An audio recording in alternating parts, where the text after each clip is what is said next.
Hello दोस्तों, कैसे हैं आप लोग? अच्छे तो है ना? ध्यान तो रखते हैं ना? आप अपना किसी और के भरोसे तो नहीं छोड़ा है आपने? चलिए, आज हम लोगों को क्या पढ़ना है? कल मैंने डेंसिटी बता दिया था। घनत्व। घनत्व क्या होता है? घनत्व होता है प्रति।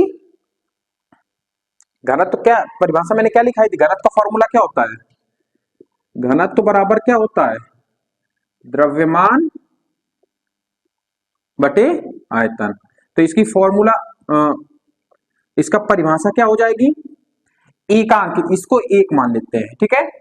एकांक आयतन में स्थित किसी वस्तु का द्रव्यमान ही उसका क्या कहलाता है? घनत्व कहलाता है। मतलब किसी वस्तु का अगर आयतन एक मान लिया जाए, या फिर ऐसी वस्तु जिसका आयतन क्या हो? एक हो, 1 मीटर क्यूब हो। आयतन का फॉर्मूला क्या होता है? Metre cube. तो 1 मीटर क्यूब हो तो उसका जो भी द्रव्यमान होगा वही उसकी क्या कहलाएगी? डेंसिटी कहलाएगी। सपोज करो मैंने एक वस्तु लिया 2 केजी की। किसका लिया? 2 केजी की। उसका आयतन मैंने ले लिया 1 मीटर क्यूब, ठीक है। तो अगर मैं इसकी डेंसिटी पूछता हूं घनत्व क्या होगा, तो घनत्व क्या बताओगे? 2 kg/मीटर क्यूब इसका डेंसिटी घनत्व होगा। बात समझ में आई कि नहीं आई? इसी रेशियो में बढ़ते हुआ चला जाएगा। तो परिभाषा समझ में आई ना? प्रति एकांक आयतन में किसी वस्तु का द्रव्यमान ही उसका घनत्व कहलाता है, ठीक है। यहां तक समझ में आई? तो कल मैंने घनत्व आपका करा दिया था। अब बात करते हैं आर्किमिडीज प्रिंसिपल, आर्किमिडीज सिद्धांत। क्या इन्होंने दिया था सिद्धांत? देखो, ये एक वैज्ञानिक थे। क्या थे? एक वैज्ञानिक थे। इन्होंने अपना एक खुद का एक क्या दिया? लॉ दिया। तरल को उसमें क्या दिया? पानी में का मोस्टली इन्होंने क्या बताया था? पानी के बारे में बताया था। जो भी लॉ इन्होंने दिया पानी के बेस मान के दिया था पानी को। अब इन्होंने क्या कहा कि जैसे ये कोई कंटेनर है, क्या है आपका? ये कंटेनर है। इसमें मैंने पूरा यहां तक द्रव भर दिया। क्या कर दिया? द्रव भर दिया। द्रव यानी जल भर दिया, ठीक है, पूरा नीचे तक। यहां तक बात समझ में आई? अब आर्किमिडीज ने क्या बताया था, इसको समझो। आर्किमिडीज ने कहा था कि जब किसी बर्तन में हम उसको पूरा भर देते हैं, ठीक है, तो अगर मान लो कि मैंने इसमें 2 केजी की कोई वस्तु डाली, ठीक है, 2 केजी की इसमें वस्तु डाली, तो जाहिर सी बात है उत्प्लावन बल आपने पढ़ा था, ये ऊपर की ओर एक फोर्स जनरेट करेगा। वही तो बल, वही बल क्या कहलाता है आत्मा आपका? उत्प्लावन बल कहलाता है, ठीक है। जब भी मैंने यहाँ पे 2 केजी की कोई वस्तु को अंदर की ओर डुबोया, तो एक बल ऊपर की ओर इसको फेंकता है।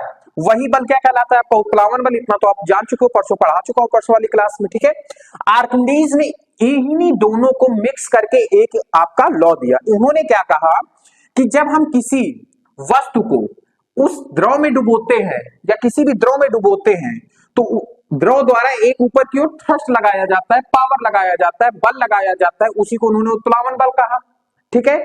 अब उन्होंने एक्चुअल बात क्या कही, अब जो मैं कहने जा रहा हूं उसको आप सुनिएगा। उन्होंने कहा कि जब इसको डुबोया गया, तो ये उतना जो यहाँ पे फोर्स जनरेट हो रहा है ना, ये वो फोर्स है जो इसने पानी को क्या किया भाई। जब किसी चीज में आप कोई चीज डालोगे तो कहीं ना कहीं आपका पानी को रिप्लेस करके ही तो जाएगी कि नहीं जाएगी? आपने देखा होगा, पानी गिलास को पूरी तरीके से भर दो और अगर आप उसमें कुछ भी डालोगे तो पानी क्या कर देता है? बाहर बह जाता है। यही तो होता है। तो उन्होंने क्या कहा था कि जब किसी वस्तु को आप पानी में डुबोते हैं, तो ऊपर की ओर जो बल लगता है वह बल हटाए गए पानी की मात्रा के इक्वल होता है। जैसे मान लिया कि इसने 10 न्यूटन का बल ऊपर की ओर थ्रस्ट किया, तो ये बल किसके बराबर होगा? 10, मतलब आप लीटर बोल सकते हो, कुछ भी बोल सकते हो, मतलब 10 यूनिट का इन्होंने इसने क्या किया होगा? पानी को रिप्लेस किया होगा। पानी को क्या किया होगा? रिप्लेस किया होगा। यही आर्किमिडीज प्रिंसिपल है। क्या है? Archimedes principal. उन्होंने यही कहा था। उन्होंने क्या कहा था? पानी की हटाई गई मात्रा और उत्प्लावन बल के बीच में एक संबंध दिया। उसी संबंध को इन्होंने क्या कहा? आर्किमिडीज प्रिंसिपल कहा। इतना समझ में आया? उन्होंने क्या कहा कि जब किसी मतलब पानी से भरे बर्तन में कोई वस्तु डुबोई जाती है, जब कोई वस्तु डुबोई जाती है, तो उसके द्वारा लगाया गया फोर्स, मतलब उत्प्लावन बल, उसके वेट के बराबर होगा या फिर उसके हटाए गए पानी के बराबर होगा। यहां तक बात समझ में आई कि नहीं आई? पक्का ना? तो अब हम लोग इसकी परिभाषा क्या लिखेंगे? आर्किमिडीज प्रिंसिपल कह क्या रहा है, तो समझना गौर करके। एक मिनट। देखो, जब किसी वस्तु को द्रव या फिर पानी बोल सकते हो आप, या द्रव बोल दो, द्रव में पूर्ण रूप से डुबोया जाता है तो वह ऊपर की ओर मतलब ऊपर की दिशा की ओर क्या लगाता है, एक बल का अनुभव करता है। तो क्या लिखा हम लोगों ने, ऊपर की ओर, तो वह ऊपर की दिशा में होगा ना, कि दिशा में ऊपर की दिशा में एक बल का अनुभव करता है, उस वस्तु द्वारा हटाए गए द्रव के भार, मतलब जितना पानी उसने रिप्लेस किया, द्रव के भार को, जितना पानी उसने क्या किया था, रिप्लेस किया था, ठीक है। तो द्रव के भार को बराबर होता है, ठीक है। बात समझ में आई कि नहीं आई आपको? आप देखो, अब मैंने आपको एक बार समझा दिया कि आर्किमिडीज ने क्या कहा था।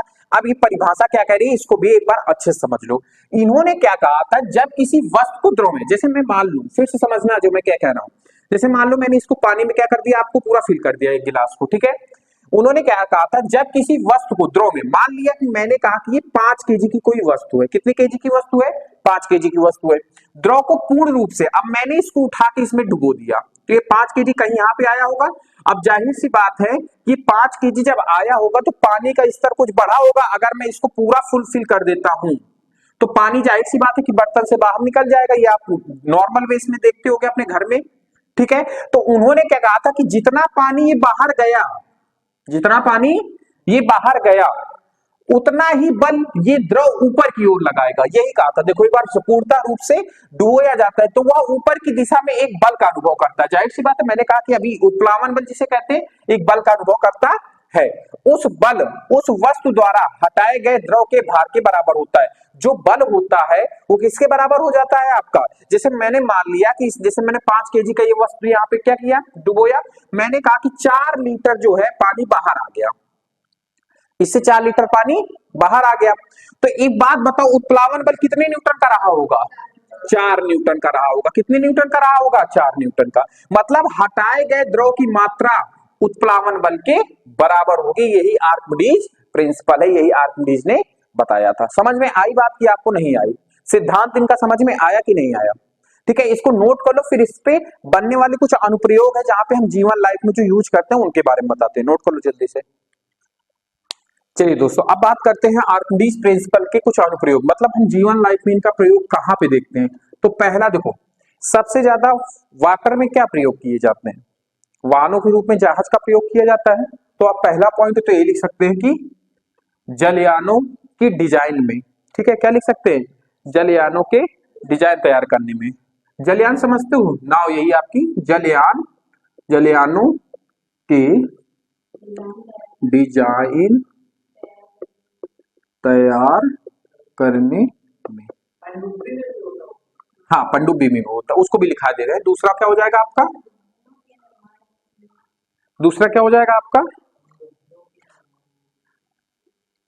पनडुब्बियों के निर्माण, ठीक है। तीसरा है आपका, दूध की शुद्धता किससे मापी जाती है, लैक्टोमीटर से नापी जाती है। तो लैक्टोमीटर के निर्माण में, लैक्टोमीटर के निर्माण में, ठीक है। चौथा आपका क्या हो जाएगा, द्रव के घनत्व मापने के लिए हेक्टोमीटर बनाने में, ठीक है। अच्छा, द्रव का घनत्व तो हाँ हाइड्रोमीटर से नापा जाता है। किससे नापा जाता है? हाइड्रोमीटर से, ठीक है। हेक्टोमीटर से क्या नापा जाता है आपका? समुद्र की गहराई नापी जाती है। चलो ठीक है। देखो आर्किमिडीज प्रिंसिपल सिद्धांत में क्या है? जलयानों के डिजाइन के लिए, मतलब जलयान का जब हम लोग बनाते हैं तो ये ध्यान रखते हैं कि उसका आयतन ना तो ज्यादा पतला हो ना बहुत ज्यादा मोटा हो, एक लिमिटेड हो। और ये किस पे डिपेंड करता है? उसके द्रव्यमान में, कि हमें उसको कितना भारी बनाना है। जितना भारी बनाएंगे उतना ही उसका आयतन भी हमें बढ़ाना पड़ेगा। अब ऐसा नहीं कि भारी खूब बना दे, आयतन इतना रखे तो सीधा घुस जाएगा जाके समुद्र की तलहटी पे, ठीक है। बात समझ में आ रही है? तो हम क्या करना है, जितना जैसे मुझे है कि मुझे 1000 टन का जहाज बनाना है तो उसका एरिया लिया जाता है आधे कानपुर के बराबर या फिर फतेहपुर के बराबर, ठीक है। बहुत बड़े बड़े जो शिप बनाए जाते हैं जिसमें आपका एयरक्राफ्ट जिसमें लैंड हो सके, ठीक है, युद्ध पोतों के लिए, इस तरीके से बड़े बड़े, ठीक है। पनडुब्बियों को जब निर्माण किया जाता है तो देखो पनडुब्बी क्या होती है कि पानी के अंदर तैरती है एक हिसाब से, ठीक है। क्या करा करती है पनडुब्बी? तैरा करती है। तो उसको ज्यादा ना तो पतला बनाया जाता है ना भारी। वही बात है कि मुझे उसमें कितना भार रखना है। जैसे कुछ पनडुब्बियां होती हैं नॉर्मल 2-4 लोगों के लिए, तो उसको एक हिसाब से ज्यादा भारी नहीं बनाया जाता है, मतलब, और ज्यादा ही चौड़ा भी नहीं बनाया जाता है। लेकिन जो लड़ाकू विमानियां होती है पनडुब्बियां, बहुत बड़ी बड़ी होती है लंबाई में, वो क्या की जाती है, उनको काफी मोटा बनाया जाता है। एरिया उनका एक बैलेंस के, एक अनुपात के रूप में रखा जाता है। इसी प्रकार से आपका लैक्टोमीटर में दूध की शुद्धता नापने के लिए आर्किमिडीज प्रिंसिपल का प्रयोग करते हैं, ठीक है। और फिर इसके बाद द्रव का घनत्व तो मापने में कि द्रव की डेंसिटी क्या है, द्रव कितना पतला है कितना गाढ़ा है, ठीक है। अब हम बात करते हैं आपका आपेक्षिक घनत्व, रिलेटिविटी डेंसिटी इसको कहते हैं इंग्लिश में, ठीक है। क्या है आपेक्षिक घनत्व? देखो घनत्व आपने पढ़ा है, घनत्व का फॉर्मूला क्या होता है? द्रव्यमान बटे आयतन। मतलब किसी भी वस्तु का द्रव्यमान और आयतन का अनुपात ही क्या कहलाएगा? उसका घनत्व कहलाएगा। तो आपेक्षिक घनत्व क्या होता है? क्योंकि हम जीवन लाइफ में सबसे ज्यादा किस चीज का प्रयोग करते हैं? वाटर का प्रयोग करते हैं। तो किसी भी वस्तु का घनत्व वाटर की सापेक्ष अगर हम लोग कंपेयर करा दें तो जो अनुपात निकल के आएगा उसी को क्या कहते हैं हम लोग? आपेक्षिक घनत्व कहते हैं। मतलब पानी का घनत्व और उस वस्तु का घनत्व का जो अनुपात होगा वही क्या कहलाएगा? आपका आपेक्षिक घनत्व कहलाएगा, ठीक है। बात समझ में आई? तो हम लोग परिभाषा क्या लिखेंगे आपेक्षिक घनत्व की? किसी पदार्थ का आपेक्षिक घनत्व उस पदार्थ का घनत्व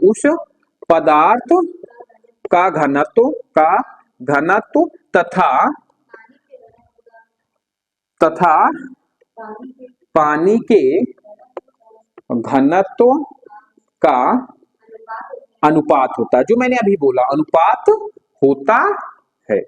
बात नहीं समझ में आई?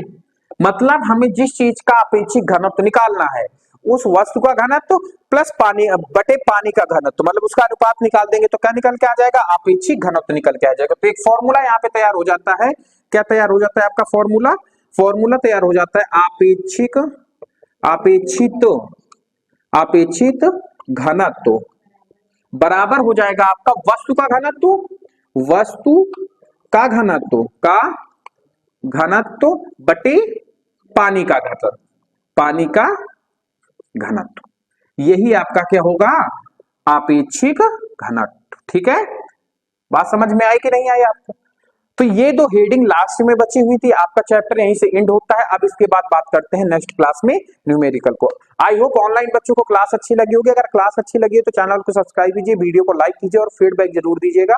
बाकी बातें करते हैं नेक्स्ट क्लास में। साथ बने रहने के लिए धन्यवाद।